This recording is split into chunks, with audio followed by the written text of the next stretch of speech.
Alors lui, c'est le gars qui a commis le viol atroce à Cherbourg. Bah voilà, petit cadeau pour les subsahariens racistes et suprémacistes, africanophobes, qui sont racistes envers l'Afrique blanche et amazigh, la véritable Afrique, et qui se permettent d'insulter donc les véritables Africains comme moi de chameaux, qui se permettent de faire des lives pour dire que nous sommes les plus grands criminels de la terre entière, etc., etc. Donc là, vous avez un exemple de subsaharien en France, Omar Ndiaye, qui terrorisait l'immeuble qu'il squattait avec ses potes. Et voilà. Et du coup, bah, ce n'est pas un Africain de l'Afrique blanche et amazigh.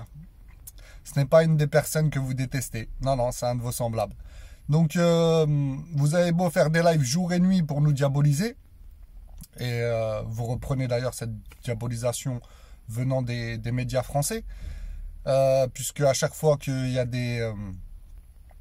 quand il y a des maghrébins, entre guillemets, même si moi je suis pas maghrébin, je suis contre le Maghreb arabe, mais à chaque fois qu'il y a des franco-marocains, des franco-algériens, des franco-tunisiens qui commettent des crimes, là bizarrement les médias parlent de maghrébins, mais par contre quand c'est des subsahariens, ils vont parler d'arabes et de noirs.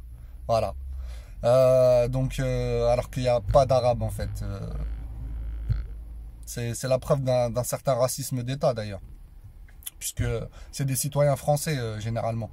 Et quand c'est des étrangers, quand c'est des Algériens venus d'Algérie, des Marocains venus du Maroc, des Tunisiens venus de Tunisie, bah c'est des Nord-Africains, c'est pas des Arabes.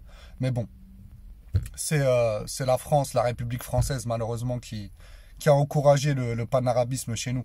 Mais bon, c'est un autre sujet ça. En tout cas, voilà. Petit cadeau pour les pseudo-kémites, hein, qui se prennent pour les Égyptiens antiques, etc. Wakanda, Wakanda forever.